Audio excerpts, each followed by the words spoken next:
UP Nepal सीमा पर टूटेगा नशा कारोबारियों का बड़ा तंत्र। एनसीबी की 21 शहरों पर सीधी नजर। नमस्कार, आप देख रहे हैं अमर लेखनी न्यूज।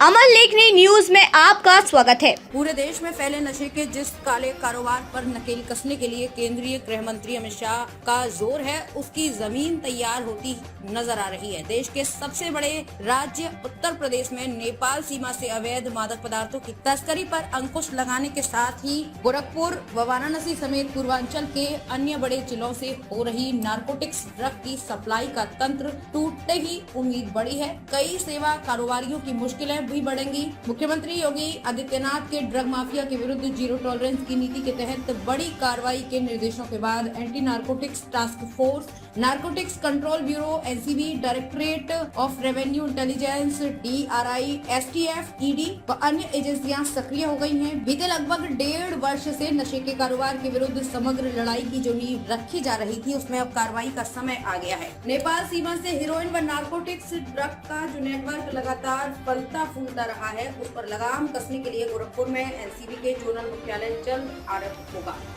इसके लिए किराए के भवन का चयन किया जा चुका है। गोरखपुर जोनल कार्यालय की टीम 21 जिलों गोरखपुर, आजमगढ़, बलिया, मऊ, मिर्जापुर, संत रविदास नगर, सोनभद्र, वाराणसी, चंदौली, गाजीपुर, जौनपुर, बस्ती, संत कबीर नगर, सिद्धार्थनगर, प्रयागराज, फतेहपुर, कौशाम्बी, प्रतापगढ़, देवरिया, कुशीनगर व महाराजगंज में अवैध मादक पदार्थों के कारोबार पर सीधी नजर रहेगी।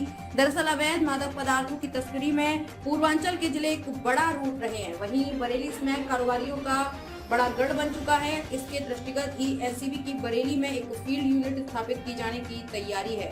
ANTF के गठन के बाद DRI व अन्य एजेंसियों के विशेषज्ञों से समन्वय बढ़ाकर इस नेटवर्क को तोड़ने की तैयारी है। NDPS एक्ट के तहत और संपत्तियां होंगी जब्त। जांच एजेंसियां नशा कारोबारियों की काली कमाई से खड़े किए गए साम्राज्य को ध्वस्त करने की तैयारी में है।